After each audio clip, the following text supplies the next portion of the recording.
எண்ணித் துணிவோம், ஒன்றிணைந்து எழுவோம், இலக்கை வெல்வோம்.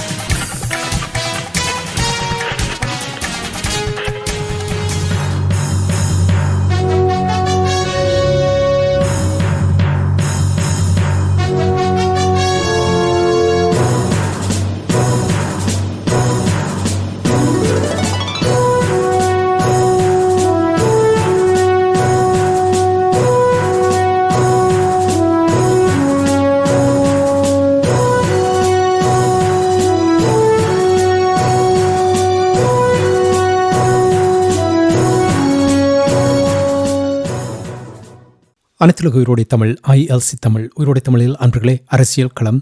இன்றைய அரசியல் கள நிகழ்ச்சியில் தாயகத்திலிருந்து தாயக உடவியலாளர் இரா மனிதர்கள் இணைந்து நடைபெற இருக்கின்ற உள்ளூராட்சி தேர்தல் தொடர்பாக JVPயினர் தமிழர் தாயகத்துக்கு சென்று தொடர்ச்சியாக தங்களுடைய பிரச்சார பணியை நடத்தி கொண்டிருக்கின்றார்கள்.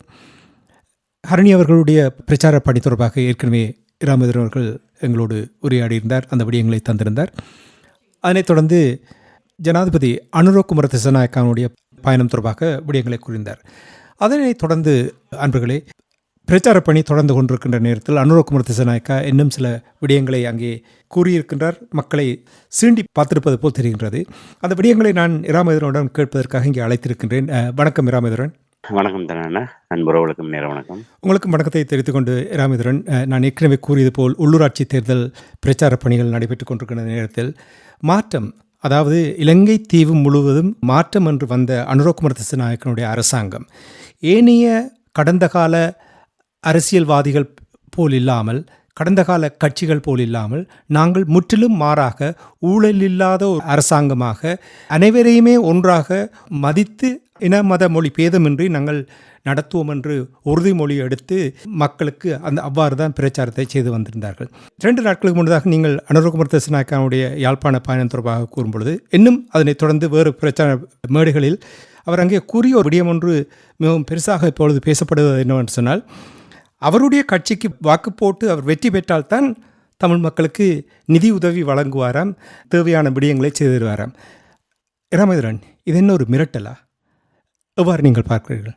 உண்மையிலே இப்போ யாழ்ப்பாணத்தை தொடர்ந்து மன்னார் மாவட்டத்திலே இடம்பெற்ற தேர்தல் பரப்புரை கூட்டத்தில் தான் ஜனாதிபதி இந்த கருத்தை கூறியிருக்கிறார். இது தேசிய அளவிலே ஒரு மிகப்பெரிய ஒரு ஒரு ஒரு பரபரப்பான விடயமாக மாற்றம் பெற்றிருக்கின்றது. ஒரு தேர்தல் முறைகேடா மட்டுமல்லாமல் ஒரு அதிகார துஷ்பிரயோக என்ற அடிப்படையில இந்த விடயம் கவனிக்கப்பட்டு வருகின்றது. இது தமிழ் மக்களுடைய பிரதேசம் மட்டுமல்லாமல் ஒரு ஜனாதிபதியாக அவர் தெரிவித்த கருத்து ஒட்டுமொத்த இலங்கை மக்களுக்கும் அவர் விடுக்கின்ற ஒரு எச்சரிக்கையாகவே இது பார்க்கப்படுகின்றது. இப்போ முக்கியமாக அவர் கூறியிருக்கின்ற விடயம், மன்னார் மாவட்டத்தில் நடைபெற்ற அந்த பரப்புரை கூட்டத்திலே அவர் கூறியதாக அந்த செய்தித்தளங்களின் ஊடாக நாங்கள் அறிகின்ற செய்தி என்னவென்று சொன்னால், எதிர்கட்சிகள், அதாவது எதிர்கட்சிகள் ஆட்சி அமைக்கின்ற சபைகளுக்கு தங்களுடைய அரசாங்கம் நிதி ஒதுக்காது என்ற ஒரு தகவலை அங்கே கூறியிருக்கிறார். அதனுடைய மறைமுக அர்த்தம் என்று சொன்னால், நீங்கள் ஒட்டுமொத்த சபைகளையுமே தேசிய மக்கள் சக்தி JVPக்கு வழங்கினால் மட்டும்தான் அந்த சபைகளுக்கான நிதி ஒதுக்கப்படும். அவ்வாறு எதிர்கட்சிகள் இப்ப மக்கள் சில இடங்களிலே இப்ப முழுமையாக அவர்கள் எல்லா சபைகளையுமே கைப்பற்ற போவதில்லை. எதிர்த்தளத்தில் இருக்கின்ற தமிழ் கட்சிகளுக்கோ இல்லை சிங்கள கட்சிகளுக்கோ அவர்கள் வாக்களித்து அவர்கள் ஆட்சி அமைக்கின்ற ஒரு சந்தர்ப்பம் ஏற்படுமாக இருந்தால் அந்த சபைகளுக்கு நாங்கள் நிதி ஒதுக்க மாட்டோம். நிதி ஒதுக்காவிட்டால் அந்த சபைகளினால் இயங்க முடியாது. உங்களுடைய அந்த உள்ளூராட்சி மன்றத்துக்கு உட்பட்ட பகுதிகளிலே இந்த வளர்ச்சி திட்டங்களும் இருக்காது. ஆகவே இது பகிரங்கமாக மக்களுக்கு விடுக்கப்பட்ட ஒரு எச்சரிக்கை. அதாவது நீங்கள் வாக்களிக்காவிட்டால், தேசிய மக்கள் சக்தி வாக்களிக்காவிட்டால் உங்களுக்கு நாசம்தான். உங்களுக்கு தேசிய மக்கள் சக்தியை தவிர்த்து நீங்கள் ஏதாவது ஒரு சின்னத்துக்கு வாக்களிக்க தீர்மானித்தீர்களாக இருந்தால் உங்களுடைய பகுதியிலே எந்த விதமான அந்த உள்ளூராட்சி மன்ற செயல்பாடுகளும் இடம்பெறாது. அதை நாங்கள் முடக்குவோம் என்று கூறுவது உண்மையிலே ஒரு எதிர்ச்சி அதிகாரத்தினுடைய உச்சம். அவர் ஏற்கனவே இந்த நிறைவேற்று அதிகாரம் கொண்ட ஜனாதிபதி ரணில் விக்ரமசிங்க கூட இறுதியாக மைத்திரிபால சிறிசேனவும் அந்த அதிகாரத்தை நீக்குவதாக வந்தார். அவர்கள் நல்லாட்சி காலத்தில் ஓரளவு 19ஆம் திருத்தச் சட்டத்தின் ஊடாக ஜனாதிபதிக்குரிய அதிகாரங்களை ஓரளவு மட்டுப்படுத்தி பாராளுமன்றத்துக்கு சுயாதீனத்தன்மை பாராளுமன்றத்துக்கான அதிகாரங்களை வழங்குகின்ற வகையில் ஒரு சட்டவாக்க சபையாக அந்த பாராளுமன்றத்தை ஒரு வலுப்படுத்தி அவர்கள் அங்கே ஒரு கொண்டு வந்திருந்தார்கள். மீண்டும் ராஜபக்சேகளுடைய ஆட்சியில் அந்த 19 இல்லாமல் செய்யப்பட்டு கொண்டு வரப்பட்டது. பின்னர் அதை ரணில் விக்ரமசிங்க தான் முற்றுமுழுதாக நிறைவேற்று அதிகாரம் கொண்ட ஜனாதிபதி முறைமை ஒழிப்பேன் என்று வந்தார். கடைசியாக அவரும் வந்த வேகத்திலேயே இதுவரை காலம் இல்லாத அளவுக்கு மிக கொடூரமான வகையிலே அந்த காலிமுகத்திடல் போராட்டக்காரர்களை அப்புறப்படுத்தியது எல்லாம் வந்து அந்த நிறைவேற்று அதிகாரம் என்கின்ற அந்த விடயத்தை கையிலே வைத்துக் கொண்டுதான் அவர் அதை செயல்படுத்தி இருந்தார். இப்போது அன்றுகுமார் திசாநாயக்கா அவர்களும் அதே ஒரு பாணியிலே ஒரு அந்த நிறைவேற்று அதிகாரம் என்கின்ற அந்த பதவி நிலை கொடுக்கின்ற அந்த நிலையிலே நின்று கொண்டு யாருமே இதுவரை நான் கருதுகின்றேன் ஒரு உலகத்திலே எந்த ஒரு ஜனநாயக நாட்டிலும் இவ்வாறு ஒரு ஜனாதிபதியாக இருக்கட்டும், ஒரு கட்சி ஆளுங்கட்சியாக இருக்கட்டும், இவ்வாறு பொதுமக்களை பகிரங்கமாக ஒரு மிரட்டுகின்ற எச்சரிக்கின்ற வகையிலான ஒரு ஜனநாயக விரோத நிலைப்பாட்டை உலகத்திலே ஜனநாயகம் நிலவுகின்ற எந்த ஒரு நாட்டிலும் இவ்வாறு நடந்ததில்லை. அங்கே ஜனநாயகம் என்பதை 51% மக்களுடைய விருப்பங்களை பூர்த்தி செய்வதுதான் ஜனநாயகம் என்பது. ஏனால் 51% மக்களுடைய விருப்பங்களை ஏற்று ஒட்டுமொத்த 100% அந்த மக்களுடைய விடயங்களை முன்னகர்த்துகின்ற வகையில் தான் ஜனநாயகம் என்பதை 51% எடுத்தால் அவர்கள் மிகுதி 49% மக்களுடைய விருப்பங்கள் அவர்களுடைய எதிர்பார்ப்புகள் அங்கே நிராகரிக்கப்படுகின்றது. ஆனால் அதற்காக அந்த பாராளுமன்ற உறுப்பினர்களுக்கு நிதி ஒதுக்கப்படாது இருப்பதில்லை, அந்த உள்ளூராட்சி மன்றங்களுக்கு நிதி ஒதுக்கப்படாது இருப்பதில்லை, இல்லை அந்த மாகாண சபையாக இருந்தால் அந்த மாகாணங்களுக்குரிய ஒதுக்கீடுகள் ஒதுக்கப்படாமல் இருப்பதில்லை. ஆனால் ஒரு முதல் முறையாக உலகத்துக்கே நான் நினைக்கிறேன் ஒரு சர்வதிகாரத்தனத்தினுடைய ஒரு வெளிப்பாடாக இந்த விடயத்தை பார்க்க முடியும். நீங்கள் தேசிய மக்கள் சக்திக்கு வாக்களித்தால் மட்டுமே உங்களுக்கு நாங்கள் நிதிகளை ஒதுக்குவோம், இல்லாவிட்டால் உங்களுடைய பிரதேசங்களே இதையுமே நாங்கள் செய்ய மாட்டோம் என்று சொல்லி உச்சபட்ச சர்வதிகாரத்தனம். அதை ஒரு ஜனநாயகத்தின் பெயரால் அவ்வாறான ஒரு சர்வதிகாரத்தனமான ஒரு அறிவிப்பை ஜனாதிபதி விடுத்திருப்பது என்பது இலங்கையிலே மிகப்பெரிய ஒரு அரசியல் ரீதியாக ஒரு அதிர்வலைகளை ஏற்படுத்தி இருக்கின்றது. பலரும் அதற்கான எதிர்ப்புகளை கண்டனங்களை பதிவு செய்து வருகின்றார்கள். பிரதான எதிர்கட்சியாக இருக்கின்ற தேசிய மக்கள் சக்தி இந்த விடயம் தொடர்பாக தேர்தல் ஆணைக்குழுவுக்கு முறைப்பாடு செய்திருக்கின்றார்கள். இது தொடர்பாக அவர்கள் உரையாடுவதற்கு நான் நினைக்கின்றேன் நாளைய தினம் அவர்கள் விசேட சந்திப்பு ஒன்றை ஏற்பாடு செய்திருக்கின்றார்கள். ஜனாதிபதி அவர்கள் தெரிவித்த இந்த கருத்து தொடர்பாக எதிர்கட்சி தரப்பிலே வழங்கப்பட்ட அந்த முறைப்பாட்டை அடுத்து தேர்தல் திணைக்களத்தினுடைய அதிகாரிகள், உயர்மட்ட அதிகாரிகள் இந்த விடயத்தை எவ்வாறு கையாளுவது என்பது தொடர்பாக ஒரு அவசர கலந்துரையாடல் ஒன்றை நாளைய தினத்துக்கு ஏற்பாடு செய்திருக்கின்றார்கள். அதே நேரத்திலே தென்பகுதியிலும் சில இடங்களிலே இந்த துண்டு பிரசுரங்கள் தேசிய மக்கள் சக்தியினால் வழங்கப்பட்டிருக்கின்றது. அந்த துண்டு பிரசுரங்களில் கூட இவ்வாறான விடயம் சுட்டிக்காட்டப்பட்டிருப்பதாகவும், அதாவது எதிர்கட்சிகள் ஆட்சி அமைக்கின்ற சபைகளுக்கு நிதி ஒதுக்கப்படாது என்கின்ற விடயம் அங்கே துண்டு பிரசுரங்களின் ஊடாகவும் மக்களுடைய பிரச்சாரம் முன்னெடுக்கப்பட்டு வருவது தொடர்பாகவும் தேசிய மக்கள் சக்தியினுடைய தரப்பிலிருந்து தேர்தல் திணைக்களத்துக்கு முறைப்பாடு பதிவு செய்யப்பட்டிருக்கின்றது. ஆகவே இது ஒரு மிகப்பெரிய ஒரு விடயமாக இலங்கை அரசியலிலே மாறி இருக்கின்றது. உண்மையிலே தேசிய மக்கள் சக்தி ஜேவிபி அவர்கள் தங்களுடைய தோற்றங்களை பெயர்களை மாற்றிக்கொண்டு அவர்கள் வந்தாலும் மாற்றம் என்று வந்தவர்கள் ஒரு 6 மாதத்துக்குள்ளாக அவர்களுடைய சாயம் மெல்ல மெல்ல வெளுத்து வருகின்றது. அவர்கள் தமிழ் மக்களுடைய விடயங்கள் உள்ளிட்ட பல்வேறு விடயங்களிலே அவர்கள் சொன்னது எதையுமே செய்யாதவர்களாகவும், ஒட்டுமொத்த நாட்டு மக்களுக்கு கூறிய விடயங்களில் கூட அவர்களால் வாக்குறுதி அவர்கள் சொன்ன விடயங்களை நாங்கள் மக்கள் எதிர்பார்க்கின்ற விடயங்களுக்கு செல்வதற்கு முன்னால் நாங்கள் ஆட்சிக்கு வந்தால் இன்னென்ன விடயங்களை செய்வோம் என்று கூறியவர்கள் அவர்கள் சொன்ன விடயத்தை கூட அவர்களால் நிறைவேற்ற முடியாத ஒரு வகையில் தான் அவர்களுடைய நிலைமை இருக்கின்றது. இப்படியான நிலைமையிலே இந்த விடயம் ஒரு பாரதூரமான விடயமாகத்தான் நிச்சயமாக நாங்கள் பார்க்க முடியும். என்றால் ஒரு ஜனநாயக ரீதியாக மக்களுடைய தெரிவு என்பது அதான் ஜனநாயகத்தினுடைய ஒரு பண்பு. அவர்களுக்கு அந்த வாக்களிக்கின்ற போது அந்த வாக்களிக்கின்ற அந்த இடங்கூட மிக ரகசியமாக அவர்களுக்கு மட்டுமே அது தெரிந்த ஒரு நிலைதான் அது பேணப்படுகின்றது. ஆனால் அந்த வாக்களிக்கின்ற போது அவர் எந்த சின்னத்துக்கு, எந்த கட்சிக்கு, எந்த நபருக்கு வாக்களித்தார் என்ற விடயத்தை இன்னொருவர் தேர்தல் அந்த உத்தியோகத்தர்கள் கூட பார்வையிடாத வகையில் தான் அந்த அமைப்பு இருக்கும். ஏனால் அவர் இன்னாருக்குத்தான் வாக்களித்தார் என்ற விடயம் தெரியுமாக இருந்தால் அரசியல் ரீதியாக அந்த நபர் பழிவாங்கப்படலாம் என்ற ஒரு நிலைதான் இதற்கு காரணம். என்றால் அந்த ஜனநாயக உரிமையை பாதுகாப்பதற்கு தான் அந்த ஏற்பாடு. ஒட்டுமொத்தமாக வாக்குகள் எண்ணப்பட்டு இந்தந்த இடங்களிலே இத்தனை வீதமான வாக்குகள், இத்தனை ஆயிரம் வாக்குகள் இந்த கட்சி, இந்த நபர், இந்த சின்னத்துக்கு கிடைத்ததுன்றது முடிவுதான் வருகின்றதே தவிர, பாராளுமன்றத்திலே இந்த பாராளுமன்ற உறுப்பினர் இந்த சட்டத்துக்கு ஆதரவாக வாக்களித்தார் என்பதை போன்று ஒவ்வொருடைய மக்களும் அங்கே அடையாளப்படுத்தப்படுவதில்லை. அவ்வாறு அடையாளப்படுத்தப்பட்டால் அது நிச்சயமாக ஒரு ஆதரவாளர்கள், இவர்கள் இந்த கட்சியினுடைய ஆதரவாளர்கள், இவர்கள் இந்த சின்னத்தான் வாக்களித்திருப்பார்கள் என்று எடுதுகோலாக கருதுவது என்பது வேறு. ஆனால் அத்தாட்சிப்படுத்தப்பட்டதாக இவர் இந்த சின்னத்துக்கு, இந்த கட்சிக்கு தான் வாக்களித்தார் என்கின்ற விடயம் வெளிப்படுத்தப்படுகின்ற போது அது அரசியல் ரீதியாக அவர்கள் பழிவாங்கப்படுவதற்கான வாய்ப்புகள் இருக்கின்றது. ஆகவே அதை தடுக்கின்ற வகையில் தான் அவர்களுடைய ஜனநாயக உரிமையை மதிப்பளித்து பாதுகாக்கின்ற வகையில் தான் அந்த ஒவ்வொரு ஜனநாயகபூர்வமான நாடுகளிலும் அவ்வாறான ஏற்பாடு இருக்கின்றது. இது அதை அனைத்தையுமே காலில் போட்டு மிதித்து பகிரங்கமாகவே மக்களுடைய கழுத்திலே கத்தியை வைத்துக் கொண்டு இவர்கள் மிரட்டுகின்ற வகையில் தான் ஜனாதிபதியினுடைய அந்த கூற்று அமைந்திருக்கின்றது. ஆகவே ஒட்டுமொத்த இலங்கையர்களுக்கும் விடுத்த ஒரு பெரும் சவாலாகவும், ஒரு அச்சுறுத்தலாகவும், மிரட்டலாகவும், அதனுடைய ஒரு இன்னும் நாங்க சொல்ல போனால் ஒரு சர்வாதிகாரியாக அன்றுகுமார் திசாநாயக்கா அவர்கள் தலைமையிலான இந்த அரசாங்கம் செயல்பட போகின்றது என்பதற்கான ஒரு அறிவிப்பாக நாங்கள் இந்த விடயத்தை பார்க்க முடியும். நீங்கள் இவ்வளவு பயங்கரமாக நீங்கள் எச்சரிக்கிறீர்கள். ராமதரன், உங்களுக்கு தெரியும், அரசு தலைவர் தேர்தல் வெற்றி பெற்று விட்டார். பொது தேர்தல் பாரிய வெற்றி கண்டிருக்கின்றார். உள்ளூராட்சி தேர்தலுடைய 17, குறிப்பாக வடமாகாணத்தில் இருக்கின்ற 17 மன்றங்களையும் கைப்பற்றி விட்டால் இவரை எவ்வாறு கையாளப் போகிறார்கள்? அந்த தொடர்ச்சியாக நீங்கள் கூறியது போல் ஒரு அச்சுறுத்தல் ஏற்படுத்தும் வகையில் யாருமே ஒன்றும் கூற முடியாத இந்த சர்வாதிகார போக்கை கடைப்பிடிப்பதற்கான வாய்ப்புகள் காணப்படும் என்று நீங்கள் நம்புகிறீர்களா? உண்மையில் இது மன்னார் மாவட்டத்திலே வைத்துக்கொண்டு மன்னார் மக்களுக்கு சொல்லப்பட்ட செய்தியாக நாங்கள் கருத முடியாது. இது ஒட்டுமொத்த நாட்டு மக்களுக்குமான செய்தியாகத்தான் ஜனாதிபதி அந்த விடயத்தை கூறியிருக்கின்றார். யாழ் மாவட்டத்தில் இருக்கின்ற 17 சபைகளை கைப்பற்றுவோம் என்று அவர்கள் சூளுரைக்கின்றார்கள். ஏற்கனவே நாங்கள் பல சந்தர்ப்பங்களை சுட்டிக்காட்டியிருக்கோம். யாழ்ப்பாணத்தை ஏன் குறிவைக்கின்றார்கள் என்று. வெள்ளோர்த்துறை உள்ளிட்ட யாழ் குடாநாடு, யாழ்ப்பாணம், யாழ் குடாநாடு மட்டும்தான் இன்று தமிழர்களுடைய ஒரு தாயகத்தினுடைய ஒரு அடையாளமாக இருக்கின்றது.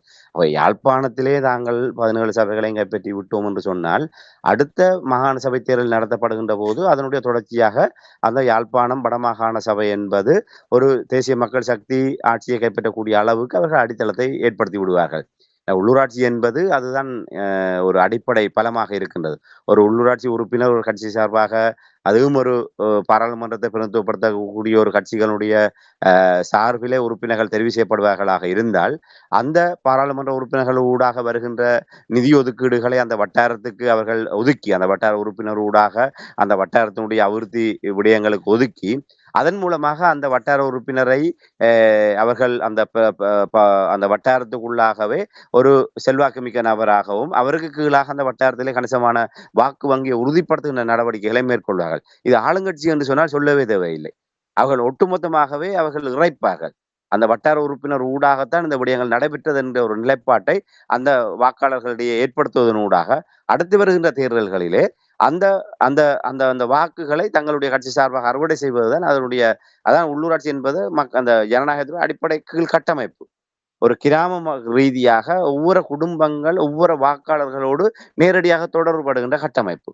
ஆகவே அதைத்தான் இவர்கள் இலக்கு வைத்திருக்கின்றனர். அந்த உள்ளூராட்சி என்பது ஜனாதிபதி தேர்தலில் கிடைத்த வாக்கு, பொது தேர்தலில் கிடைத்த வாக்குகள் என்பது ஒரு மாற்றம் என்கின்ற ஒரு எதிர்பார்ப்பு, அனுர மீதான ஒரு நம்பிக்கை, இல்லை தேசிய மக்கள் சக்தி மீதான நம்பிக்கை, இவர்கள் ஒரு ஊழலற்ற, ஒரு லஞ்சமற்ற, ஒரு நேர்மையான ஆட்சியை தருவார்கள் என்ற நம்பிக்கை.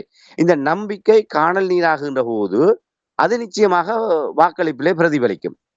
ஆனால் உள்ளூராட்சியை இவர்கள் கைப்பற்றுவார்களாக இருந்தால் அது காலப்போக்கிலே அவ்வாறான ஒரு நிலைமாற்றம் ஏற்பட்டால் கூட ஒரு கணிசமான வாக்கு வங்கி இவர்கள் நாடு முழுவதுமே தக்க வைக்க முடியும். உங்களுக்கு தெரியும், ஜேவிபியினுடைய வாக்கு வங்கி என்பது ஒரு 3%.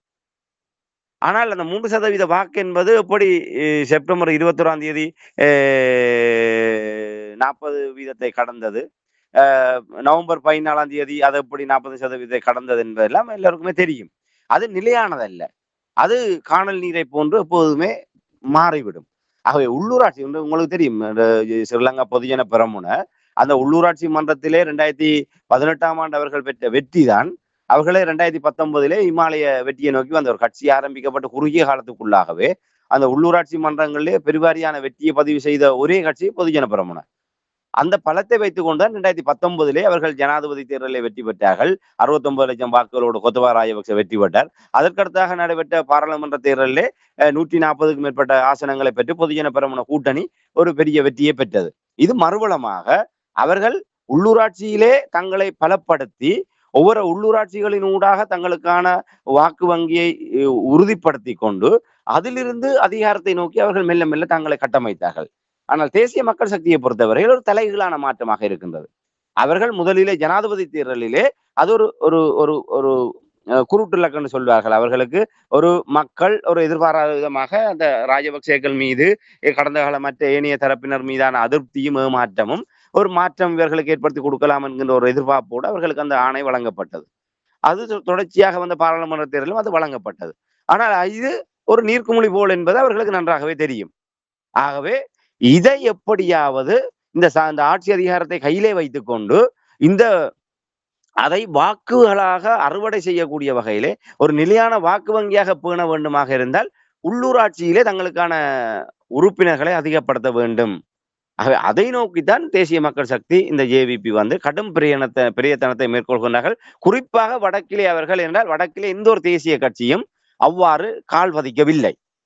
இப்ப வடக்கிலே பார்த்தீங்களானால் இப்ப டக்ளஸ் தேவானந்தா, அங்காள பிள்ளையான், வியாழேந்திரன், கருணா போன்ற தரப்பினர் தான் அங்கேன் ராமநாதன் போன்ற அரசோடு ஒத்தோடுகின்ற இல்லை அவர்களோடு எடுபடிகளாக இருக்கக்கூடிய தரப்பினர் தான் அந்தந்த பகுதிகளிலே அவர்கள் தங்களுடைய கட்சி சார்பாகவோ இல்லை அந்த தேசிய கட்சியினுடைய சின்னத்தில போட்டியிட்டு இவர்கள் வெற்றி பெற்று அவர்களுக்கு ஆதரவை வழங்குவார்கள்.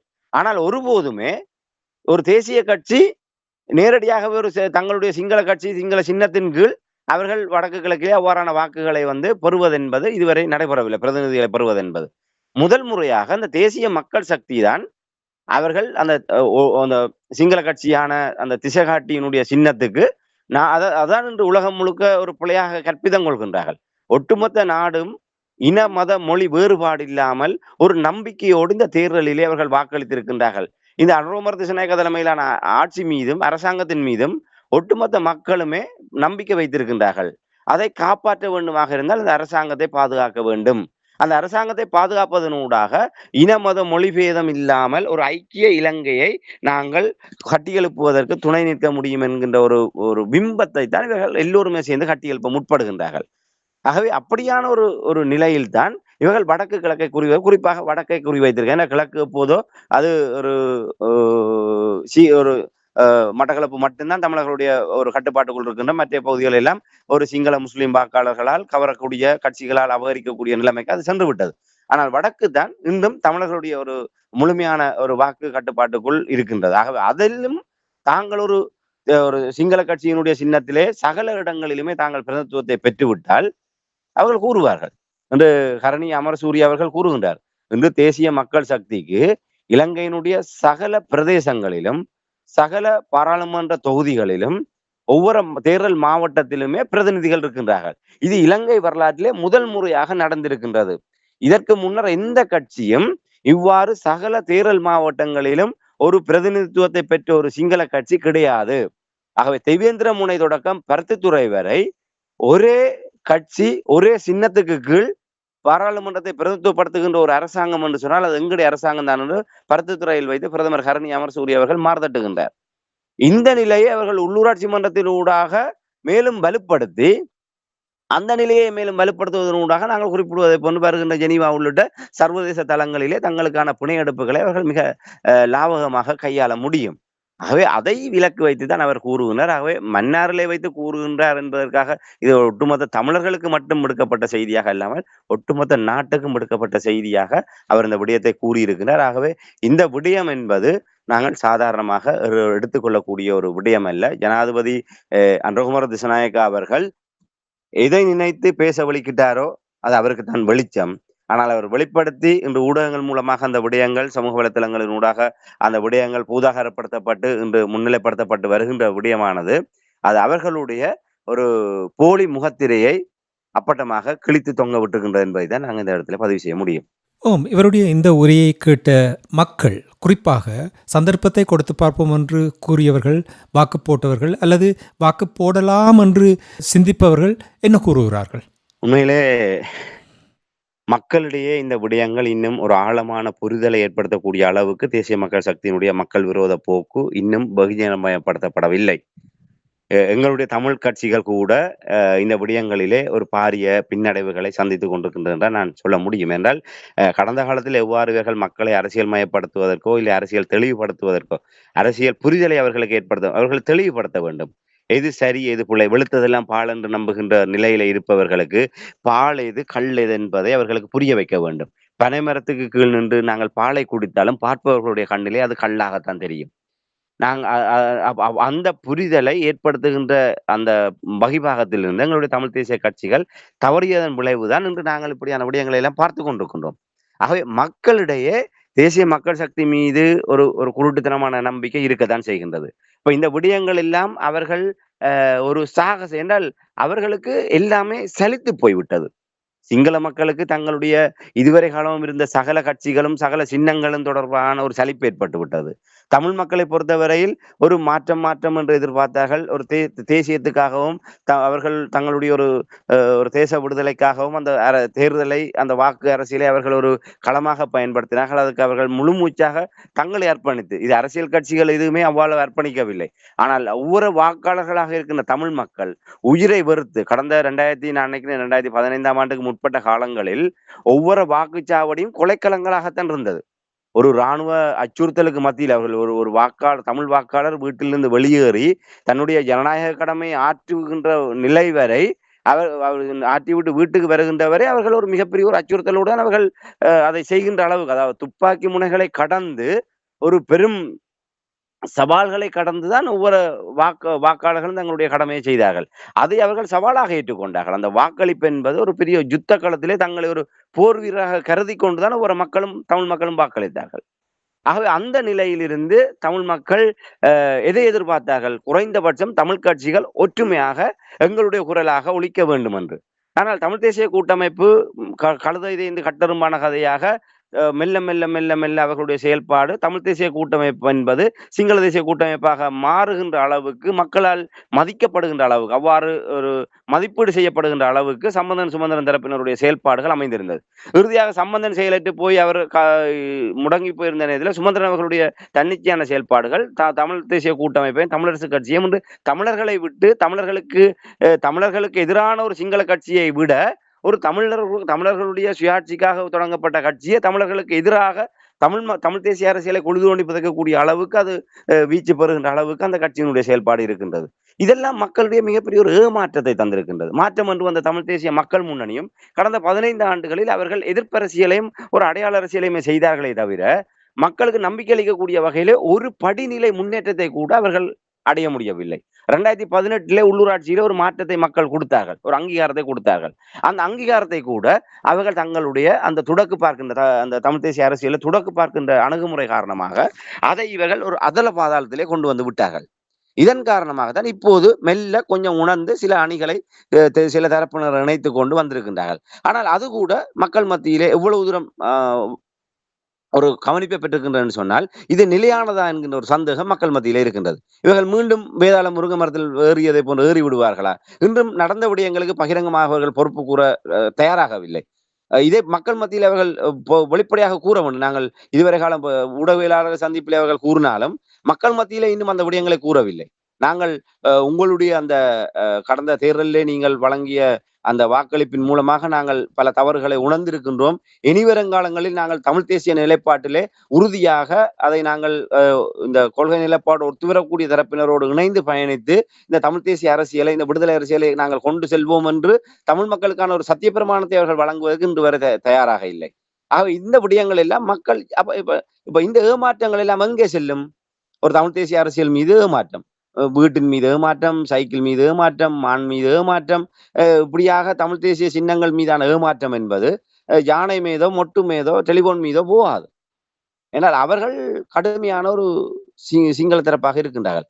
இப்போது ஒரு புதிய ஒரு தேவதூதனாக பார்க்கப்படுகின்ற அனுரகுமார திசாநாயக்க தரப்பிலான தேசிய மக்கள் சக்தியினுடைய அந்த சின்னம்தான் இன்று மக்கள் ஒரு மாற்றத்துக்காக எதிர்பார்க்கின்றார்கள். அது முழுமையானதாக நாங்கள் கருதிவிட முடியாது. ஆனால் அவர்கள் ஒரு நம்பிக்கை வைத்திருக்கின்றார்கள் என்றால், ஒட்டுமொத்த ஏமாற்றத்தினுடைய பிரதிபலிப்பாக ஏதோ ஒன்றின் மீது பற்றுதல் வைக்க தூண்டும். அந்த வகையில் மக்கள் அவ்வாறான ஒரு கண்மூடித்தனமான பற்றுதலை இப்போது மெல்ல மெல்ல அவர்கள் வைக்கத் தொடங்கி இருக்கின்றார்கள். அந்த ஒரு கண்மூடித்தனமான பற்றுதல் இருப்பவர்கள் மத்தியிலே இப்படியான செய்திகள் எல்லாம் தானாக மாற்றங்களை கொண்டு வராது. ஓரளவு அரசியல் புரிதல், அரசியல் தெளிவு பெற்ற மட்டத்தினரிடம் தான் இந்த விடயங்கள் எல்லாம் தாக்கத்தை செலுத்தும். இப்ப எங்களைப் போன்று ஒட்டுமொத்த ஊடகங்களும், ஒட்டுமொத்த தரப்பினருமே, அரசியல் தரப்பினர் கூட இந்த விடயங்களை உடனடியாக மக்கள் மத்தியில் எடுத்து சென்று பாருங்கள், இவர்கள் எப்படி இருக்கின்றார்கள், இவர்களுக்கு நாங்கள் இந்த சந்தர்ப்பத்தை கொடுத்தால் ஒட்டுமொத்தமாகவே இவர்கள் ஒரு சர்வாதிகாரிகளாக மாறிவிடுவார்கள். ஆகவே இதே ஒரு தர்க்க ரீதியாகவும், கருத்தியல் ரீதியாகவும் மக்களிடையே கொண்டு செல்லக்கூடிய வகையிலான பரப்புரைகள், எதிர்பரப்புரைகள் என்பது மிக மிக ஒரு குறைவாக, அதுவும் தமிழ் தேசிய அரசியல் பரப்பிலே, தமிழர் பெரும்பரப்பிலே அது மிக குறைவாக இருக்கின்றது. ஆகவே இதன் காரணமாக இந்த விடயங்கள் எல்லாம் வெறுமனே நாங்கள் எங்களைப் போன்று இந்த விடயங்களை உன்னிப்பாக அவதானிப்பவர்கள் மத்தியிலும், ஒரு அரசியலாளர்கள் மத்தியிலும் இந்த விடயங்கள் பேசப்படுவதாக இருக்கின்றதே தவிர, ஒரு மக்கள் மத்தியிலே இந்த விடயம் ஒரு தாக்கம் செலுத்தக்கூடியதாக இருக்குமா என்பதை நாங்கள் இப்போது உணரக்கூடியதாக இல்லை. தொடர் பரப்புரைகள், தொடர் இவ்வாறான ஒரு கருத்து பரப்புரைகள் மூலமாக ஒருவேளை ஒரு கணிசமான மக்கள் மத்தியிலே ஒரு சிந்தனை தூண்டலை ஏற்படுத்த முடியும். ஒரு தடுமாற்றத்தில் இருப்பவர்களை நிச்சயமாக அந்த ஜேவிபிக்கு வாக்களிக்காமல் அது செய்யக்கூடிய ஒரு நிலைமை இருக்கின்றது. என்னென்று சொன்னால், இப்ப இது எல்லாம் கடந்துதான் ஏற்கனவே உங்களுக்கு தெரியும், ஜேவிபியினர் வடக்கு கிழக்கை பிரித்தார்கள், அவர்கள்தான் சகல விடயங்களையுமே அவர்கள் மேற்கொண்டார்கள் என்ற விடயங்கள் எல்லாம் எல்லோருக்குமே தெரிந்துதான் நவம்பர் 21ஆம் தேதியும் செப்டம்பர் 14ஆம் தேதியும் திசைகாட்டி சின்னத்துக்கு வாக்களித்தார்கள். அதோடு ஒப்பிடுகின்ற போது இந்த விடயம் எல்லாம் தமிழ் மக்களை பொறுத்தவரையிலே ஒரு பொருட்டாக எடுக்கக்கூடிய வகையிலே இல்லை. ஆனால் சிங்கள மக்கள் மத்தியிலே எதிர்கட்சிகள் இந்த விடயங்களை மிக முக்கியமாக கையிலே எடுத்து அவர்கள் ஒரு பரப்புரையை மேற்கொள்வார்கள். இவர்கள் இதற்கு 1000 பொழிப்புரைகளை விளக்கங்களை கொடுத்தாலும் இந்த ஒரு விடயமே போதும், எதிர்கட்சிகள் தேசிய மக்கள் சக்திக்கு வாக்களித்தால் நாடு சர்வாதிகாரத்தனமான போக்கிலே சென்றுவிடும் என்கின்ற ஒரு பீதியை ஏற்படுத்தி, இல்லை அது தொடர்பான ஒரு மக்கள் மத்தியில ஒரு தாக்கத்தை செலுத்தக்கூடிய வகையிலான பரப்புரைகளை மேற்கொண்டு மக்களை அந்த தேசிய மக்கள் சக்தியினுடைய 6 மாத செயல்பாடுகளை அவதானித்து சீர்தூக்கி பார்த்து அவர்களுக்கு ஒரு சந்தர்ப்பத்தை உள்ளூராட்சியில கொடுத்து பார்க்கலாமா இல்லையாண்டு சிந்தித்துக் கொண்டிருக்கின்ற தரப்பினருடைய ஒரு தாக்கத்தை ஏற்படுத்தக்கூடிய வாய்ப்புகள் இருக்கின்றது. ஆகவே நிச்சயமாக இந்த கருத்து அவர்களுக்கு இந்த தேர்தலிலே ஒரு பின்னடைவை ஏற்படுத்தும். ஒட்டுமொத்தமாக இலங்கை அளவிலே இது ஒரு ஒட்டுமொத்தமாக அவர்களுக்கு ஒரு பின்னடைவை ஏற்படுத்தும் என்பதை நாங்கள் இந்த இடத்துல பதிவு செய்ய முடியும். மிகவும் சுருக்கமாக ராமேந்திரன், நிறைவாக உங்களுக்கு தெரியும், தேர்தல் காலத்தில் அவர்கள் வழங்கிய வாக்குறுதி உங்களுக்கு தெரியும். ராஜபக்சாக்கள் அடித்த கொள்ளை காசை அங்கிருந்து மீட்டு கொண்டு வருவோம் என்று கூறினார்கள். நிறைவேற்று அதிகாரம் கொண்ட ஜனாதிபதி முறைமையை ஒழிப்பார்கள், பயங்கரவாத தடை சட்டத்தை இல்லாமல் ஆக்குவார்கள் என்று கூறினார்கள். இனி முன்னாள் வங்கி ஆளுநர் மகேந்திரன் அர்ஜுனாவை கூண்டில் போடுவார் என்று கூறுகின்றார். இனி அரசியல் கைதிகளை விடுவிப்பார் என்று சொன்னார். தமிழர்களுடைய காணிகளை விடுவிப்பார் என்றார். இராணுவத்தை குறைப்பார் என்று பட்டியலிட்டு பார்க்கலாம். நிறைய விடயங்கள் கூறி, ஆனால் இதுவரையில் ஒன்றுமே இவர்களால் நடத்தி முடித்த அந்த விடயங்களை காட்ட முடியாததுன்னு ஒரு வெளிப்பாடு, ஒரு விரக்தி, இவ்வாறு ஒரு போக்கை அவருக்கு நான் என்னத்தை செய்தாலும் என்னத்தை சொன்னாலும் அவர்கள் ஏற்றுக்கொள்ளத்தான் வேண்டும் என்ற அந்த ஒரு ஆணவம், அந்த இருமாப்போடு தானா இது அனுரகுமார் திசாநாயக்கனுடைய நடத்தைகள் நீங்கள் அவதானிக்கிறீர்கள்? உண்மையிலே நாங்கள் சொல்ல வேண்டுமாக இருந்தால், நீங்கள் குறிப்பிட்ட அந்த பட்டியலிட்ட விடயங்கள் அனைத்துமே இந்த அரசாங்கம் ஒரு சில ஒரு நடவடிக்கைகளை அவர்கள் எடுத்தாலும் அவர்கள் சொல்கின்ற காரணங்கள் இதெல்லாம் எடுத்தெடுப்பிலே செய்ய முடியாது, ஒரு ஊழல் விடயங்கள் எல்லாம் நாங்கள் எடுத்தெடுப்பிலே யாரையுமே கொண்டு வந்து சட்டத்தை முன்னிறுத்தி விட முடியாது, அதற்கான கோப்புகள் திறக்கப்பட்டிருக்கின்றன, அதுக்கான விசாரணைகள் முன்னெடுக்கப்பட்டு கொண்டிருக்கின்றன, அனைத்துமே பூர்த்தியாகின்ற போது அவர்கள் நாங்கள் சொன்னதை போன்று அவர்களை நாங்கள் சட்டத்தின் முன் கொண்டு வந்து நிறுத்துவோம். ஆனால் இதை நீங்கள் விலாவாரியாக தேர்தலுக்கு முன்னர் கூறியிருக்க வேண்டுமே. நாங்கள் ஆட்சிக்கு வந்தால் உடனே செய்வோம் என்று கூறியவர்கள் இன்று அவர்கள் தங்களுக்கான ஒரு பிணை எடுக்கின்ற வகையிலே அவர்கள் அதை கதைத்துக் கொண்டிருக்கின்றார்கள். அந்த வகையில் தான் இன்று பயங்கரவாத தடை சட்டத்தை நீக்க வேண்டும், நீக்குவோம் என்று கூறியவர்கள் இன்று பிள்ளையானை பயங்கரவாத தடை சட்டத்தில் கைது செய்துவிட்டு அதன் மூலமாக என்ன நாட்டு மக்களுக்கு சொல்ல வருகின்றார், உலகத்துக்கு என்ன சொல்ல வருகின்றார், GSP+ வரிச்சலுகை உள்ளிட்ட பல விடயங்கள் பயங்கரவாத தடை சட்டத்தை நீக்கினால்தான் கிடைக்கும் என்ற ஒரு நிலைமை வருகின்ற போது அதற்கு செக் வைக்கின்ற வகையில் தான் அவர்கள் இந்த நடவடிக்கை எடுக்கின்றார்கள். பாருங்கள், இப்ப பிள்ளையான் போன்ற படுபயங்கரமான அவர்களை எல்லாம் நாங்கள் சட்டத்தின் முன் கொண்டு வர வேண்டுமாக இருந்தால் எங்களுக்கு பயங்கரவாத தடை சட்டம் தான் தேவை. ஆகவே நாட்டிலே பயங்கரவாத தடை சட்டம் என்பது இருக்க வேண்டும். அப்படி இருந்த காரணத்தினால் தான் நாங்கள் பிள்ளையானை கைது செய்திருக்கின்றோம். பிள்ளையானை கிழக்கு பல்கலைக்கழக துணைவேந்தர் அவர்களுடைய கடத்தி அவர் இல்லாமல் செய்யப்பட்ட அந்த விடயத்திலே நாங்கள் கைது செய்தோம். ஆனால் இன்று உயிர்த்த விடயத்தில் தொடர்பு இருக்கின்றது, முன்னாள் பாராளுமன்ற உறுப்பினர் ரவிராஜ் அவர்களுடைய கொலையில் தொடர்பு இருக்கின்றது என்பதாக பூச்சாண்டிகளை காட்டிக்கொண்டு பாருங்கள், இவ்வளவு தூரம் சட்டத்தை மாற்றிக் கொண்டு வந்த ஒருவரை நாங்கள் பயங்கரவாத தடை சட்டத்தின் ஊடாகத்தான் கைது செய்து நாங்கள் நீதி முன்னாலே கொண்டு வந்திருக்கின்றோம். அதுக்கான வாய்ப்பு ஏற்படுது. ஆகவே பயங்கரவாத தடை சட்டம் இருக்க வேண்டும் என்ற வகையிலே அவர்கள் அதை நியாயப்படுத்த முற்படுவார்கள். மக்களுடைய மனங்களிலே அது இயல்பாக இது இருக்கத்தான் வேண்டும் என்கின்ற ஒரு நிலைப்பாட்டை இவர்கள் கொண்டு வருகின்றார்கள். இதெல்லாம் ஒரு அடையாளம். இப்போது வடக்கிலே ஏற்கனவே நாங்கள் கூறியதை போன்று வடக்கிலேயும் ஒரு பாராளுமன்ற உறுப்பினர் கைது செய்யப்பட போகின்ற முன்னாள் பாராளுமன்ற உறுப்பினர் கைது செய்யப்படுவதற்கான வாய்ப்பு இருக்கின்றது டக்ளஸ் தேவானந்தா குறிவைத்து பேசுகின்றார்கள். இப்படியான மக்கள் எதிர்க்கின்ற தரப்பினரை, மக்கள் வெறுக்கின்ற தரப்பினரை கைது செய்துவிட்டு ஏனைய விடயங்களை எல்லாம் அவர்களை மறக்க செய்துவிட்டு இதற்குள்ளாக இதுதான் ராஜபக்சேகளுடைய தந்திரமாக இருந்தது. ஒரு மக்களுடைய எதிர்ப்புணர்வை மழுங்கடிக்கக்கூடிய வகையில், விலக்குறைப்பு செய்யக்கூடிய வகையில திசை திருப்பு செயல்பாடுகளின் ஊடாக இன்று ஒட்டுமொத்தமாகவே நாங்கள் ராஜபக்சேகளுக்கு எதிராக எங்களுடைய ஒரு கோபத்தையும் கொதிப்புணர்வுகளையும் அவர்களுக்கு எதிரான போராட்டங்களின் ஊடாக கூர்மைப்படுத்தி அவர்கள் ஈழத்தமிழ் மக்களுடைய அந்த போராட்ட உணர்வை மழுங்கடிப்பதற்காகத்தான் திட்டமிட்டவர்கள் அங்கே பயணங்களை மேற்கொள்வது. நாங்கள் எங்களுடைய உச்ச எதிர்ப்பை நாங்கள் காட்டுகின்ற போது நாங்கள் ஓரளவு ஒரு ஒரு ஒரு எங்களுடைய அந்த கோபத்தை, எங்களுடைய எதிர்ப்புகளை நாங்கள் ஓரளவு ஆற்றுப்படுத்த முடியும். எங்களுக்குள்ளாக அந்த கோபங்களை வைத்திருக்கின்ற போதுதான் அது ஒரு வேறு வடிவங்களிலே அதனுடைய பிரதிபலிப்பு இருக்கும். நாங்கள் பல தடவை அதை நாங்கள் வெளிப்படுத்துவதற்கு சந்தர்ப்பத்தை ஏற்படுத்தி கொடுத்து விட்டால் அது தானாகவே தணிந்து விடும். இன்று அதான் நாங்கள் எங்களுடைய புலம்பெயர் தேசங்களிலே பார்க்கணும். இன்று புலம்பெயர் போராட்டம் என்பது தணிந்து போனதுக்கு பல்வேறு காரணங்கள் இருந்தாலும் ஒரு முதன்மை காரணமாக எங்களை எப்போதுமே ஒரு கொதிநிலையிலே கொண்டு வந்து ராஜபக்சேகள் அதன் மூலமாக மறைமுகமாக சிங்கள மக்கள் மத்தியில் ஒரு பிம்பத்தை கட்டி எழுப்பினார்கள். ஈழத்தமிழர்களை எதிர்க்கின்ற ஒரு தரப்பு சிங்களத்தினுடைய கதாநாயகன் என்கிற பிம்பத்தை அவர்கள் ஏற்படுத்தினார்கள். அது ஒரு பக்கம் இருக்க, எங்களை அவர்களுக்கு எதிரான உச்ச நிலையிலே போராடுவதற்கான களத்தை ஏற்படுத்தி கொடுத்து எங்களை தன்னிறைவடைய செய்வது.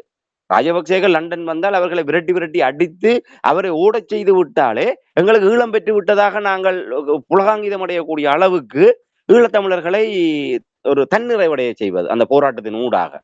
அதுதான் மெல்ல மெல்ல ஒரு உளச்சோர்வை ஏற்படுத்தி இன்று ஒரு நூற்றுக்கணக்கானவர்கள், பல ஆயிரக்கணக்கானவர்கள் திரண்டு ஒரு உலகத்தையே திரும்பி பார்க்க வைத்த நிலையில இன்று நூற்றுக்கணக்கானவர் கூடுவதே ஒரு சவாலான ஒரு நிலைமைக்கு வந்திருக்கின்றன சொன்னால் இதுவும் ஒரு காரணம். இப்படியான ஒரு நிலையிலே இவர்களுடைய இந்த செயல்பாடுகள் என்பது மெல்ல மெல்ல அதை நோக்கித்தான் கொண்டு செல்லும். ஆகவே இவர்கள் ஒரு அனுரகுமார திசாநாயக்கா அவர்கள் ஒரு எதேச்சதிகாரமான நிலையிலே இந்த விடயங்களை ஒரு கொண்டு செல்கின்றார். ஆகவே அவர்கள் ஏற்கனவே ஒரு ஜனநாயகத்தினுடைய இந்த விடயங்கள் தொடர்பாக ஒரு ஒரு ஒரு ஒரு சொல்லாடல் இருக்கின்றது. ஒரு மிருகத்தனமான பெரும்பான்மையை ஒரு தரப்புக்கு வழங்குகின்ற போது அது சர்வதிகாரத்தனமாக மாறும் என்கின்ற ஒரு நிலைப்பாடு சுட்டிக்காட்டப்படுகின்றது. எப்போதுமே இப்ப ஜனநாயகம் என்பது அதனால்தான் 51% 49% இருக்கின்ற போதுதான் ஒரு சமநிலை இருக்கும். எப்போது வேண்டுமென்றாலும் நிலை மாறிவிடலாம். 1% வாக்குகள் மாறுகின்ற போதே 50க்கு 50 என்று வந்தாலே அங்கே நிலை மாறிவிடும். ஒரு மிருகத்தனமாக ஒரு 70% 30% என்று விட்டால் அவர்களை கட்டுப்படுத்தவே முடியாது. பாராளுமன்றத்திலே 113 பெரும்பான்மை தேவைப்படுகின்ற இடத்திலே ஒரு ராஜபக்சேக்களுடைய கூட்டணி தான் 140+ இருந்தது.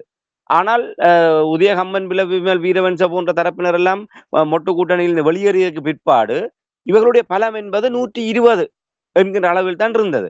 ஆகவே அவருடைய கடைசி காலம், இந்த பொருளாதார நெருக்கடியினுடைய இறுதி காலகட்டத்திலே அவர்கள் ஒரு தடுமாற்றமான நிலைமை பாராளுமன்றத்தில் இருந்தது. ஒரு பிரேரணைகளை கொண்டு வந்து அங்கே வெற்றி பெற வைக்கின்ற போது ஒரு 115 120க்குள்ளான வாக்குகள்லாம் அவர்கள் பெறக்கூடிய நிலைமை இருந்தது. இது ஒரு விளிம்பு நிலை.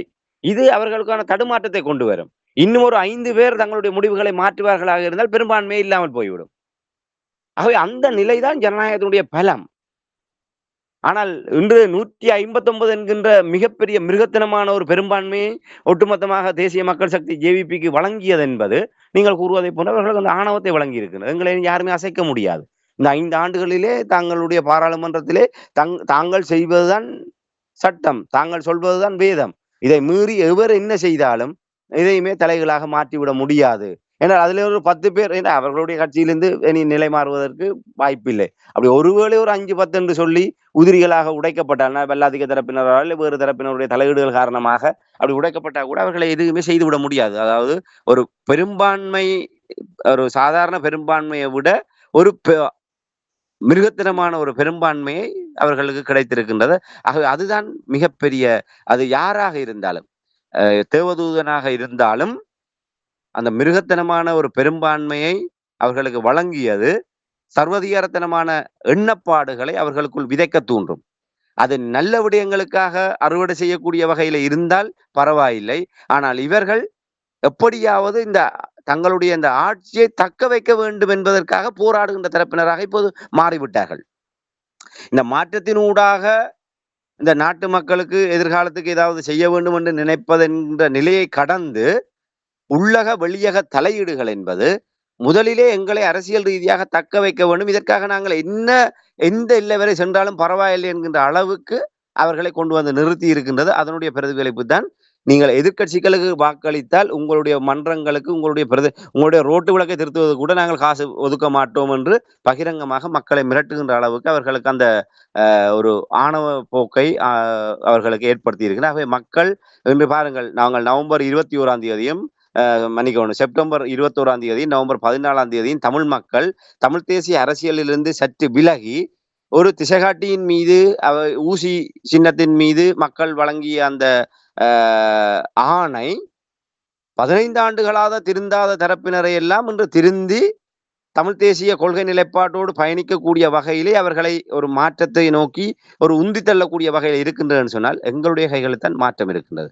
ஆகவே நவம்பர் 21ஆம் தேதியும் செப்டம்பர் 21ஆம் தேதி, நவம்பர் 14ஆம் தேதியும் நாங்கள் விட்ட அந்த வரலாற்று தவறை, அதாவது தேசிய மக்கள் சக்திக்கு நிபந்தனையற்ற முறையிலே ஒரு மிருகத்தனமான பெரும்பான்மையை வழங்கி அவர்களை இப்படியான ஒரு சர்வதிகார நிலைமையில கொண்டு வந்து நிறுத்தி இருக்கின்றோம். ஆக இவர்களுக்கு ஒரு குட்டு போட வேண்டுமாக இருந்தால் இந்த உள்ளூராட்சி மன்ற தேர்தலிலே நாங்கள் அவர்களுக்கு சரி சமனாக எதிர்த்தரப்பிலே இருப்பவர்களுக்கு நாங்கள் வாக்களித்து அந்த ஜனநாயகத்தினுடைய அந்த உயிர்ப்பை நாங்கள் பேணுகின்ற போதுதான் நிச்சயமாக இந்த வரலாற்று தவறிலிருந்து தேசிய மக்கள் சக்தியை நாங்கள் ஒரு மக்கள் நலன் சார்ந்த நிலையை நோக்கி நகர்த்த முடியும்.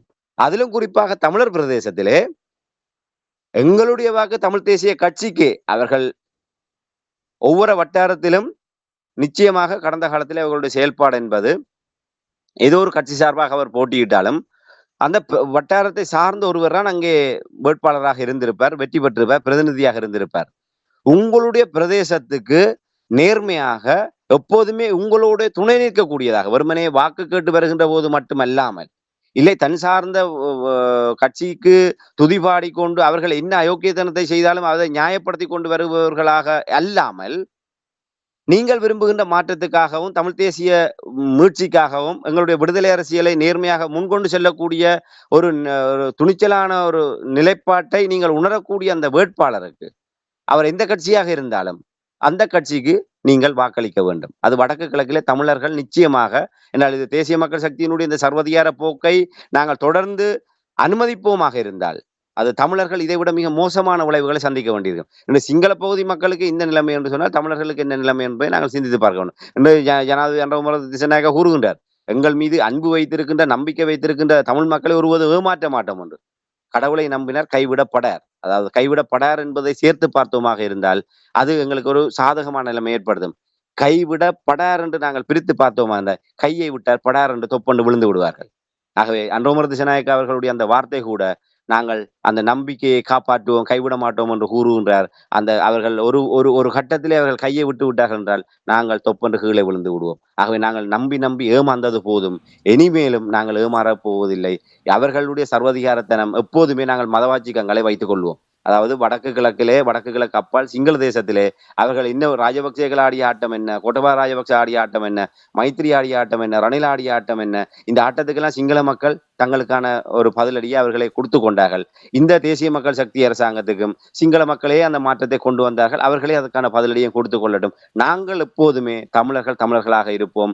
தமிழர்களுடைய வாக்கு தமிழ் தேசிய கட்சிக்கு, அதுவும் உள்ளூராட்சி என்று வருகின்ற போது உங்களோடு எப்போதுமே துணை நிற்கக்கூடிய வேட்பாளர்களுக்கு, உங்களுடைய நல்லது கெட்டதிலே உங்களுக்கு எப்போதுமே ஒரு பாதுகாப்பரனாக இருக்கக்கூடிய ஒரு வேட்பாளருக்கு வாக்களித்து தமிழ் தேசத்தை தலைநிமிர வைப்பதுதான் நாங்கள் இந்த சவால்களை எல்லாம் கடந்து விடுதலை அரசியலை நாங்கள் முன்னெடுப்பதற்கு ஒரே ஒரு அடித்தளமாக இருக்கும் என்பதை இந்த இடத்துல நாங்கள் பதிவு செய்ய முடியும். சிறப்பு. அதாவது கூறுவார்கள், ஸ்டேரிங் வீல் உங்களுடைய கையில் இருக்கும் பொழுது நீங்கள் தான் அதை சரியாக வழி நடத்தலாம். அந்த மக்கள் நீங்கள் சிந்தித்து செயல்பட வேண்டும். இவ்வாறு இருமாப்போடு ஆணவத்தோடு செயல்பட்டவர்களுடைய நிலை நாங்கள் கடந்த காலங்களில் பார்த்திருக்கின்றோம். குறிப்பாக ராஜபக்ஷாக்களை பாருங்கள், ரணில் விக்ரமசிங்காவை பாருங்கள், சந்திரிகா பண்டர்நாயக்க குமாரசிங்காவை பாருங்கள், மைத்ரிபால சிறிசேனாவை பாருங்கள். எவ்வாறு அந்த ஆணவத்தோடு தமிழ் மக்களுக்கு தொடர்ந்து துரோகம் இழைத்தார்களோ அவர்கள் எல்லோருமே வினை விதைத்தவன் வினை அறுப்பான் என்ற அந்த வகையில் அவர்கள் அந்த விளைவை கண்டார்கள் என்பதை கூறிக்கொண்டு, இவர்களும் எங்களுடைய மக்கள் எங்களிடம் வாக்கு எனும் பலம் இருக்கும் பொழுது அதை சரியாக பயன்படுத்தினால் எல்லாமே சரியாக வருவதற்கான வாய்ப்புகளை ஏற்படுத்தலாம் என்று கூறிக்கொண்டு இன்றைய அரசியல் கலை நிகழ்ச்சியில் இணைந்து சமகால அரசியல் நிலைமைகளை உயிரோடை தமிழ் உறவுகளுக்கு எடுத்து வந்தமைக்காக உயிரோடை தமிழ் அன்புகள் சார்பாக நன்றி கூறிக்கொண்டு ராமேந்திரன் மீண்டும் இன்னொரு நிகழ்ச்சியில் இணைந்திருப்போம். நன்றி, வணக்கம். நிச்சயமான நன்றி, வணக்கம். எமது பார்வையாளர்களுக்கு வணக்கம். மக்களின் குரலாய் ஓங்கி ஒலிக்கும் இலக்கு மின்னிதழ் மற்றும் உயிரோடை தமிழ் வானொலி ஆகிய இவ்விரு ஊடகங்களும் உங்களைப் போன்ற எமது நேயர்கள் நண்பர்களின் ஆதரவிலேயே இயங்கி வருகின்றன. மிக குறைந்த வளங்களுடன் பல இடர்கள் மற்றும் தடைகளை தாண்டி பயணிக்கும் எமது ஊடகங்களின் பணிகள் மேலும் வளர உங்களால் முடிந்த நிதியுதவியை வழங்கி இன்னும் காத்திரமான செயற்பாடுகளை முன்னெடுக்க உதவுமாறு மிகவும் பணிவன்புடன் வேண்டி நிற்கின்றோம். உங்கள் பங்களிப்பு உங்களின் உரிமை குரலாய் ஓங்கி ஒலிக்கும். நன்றி.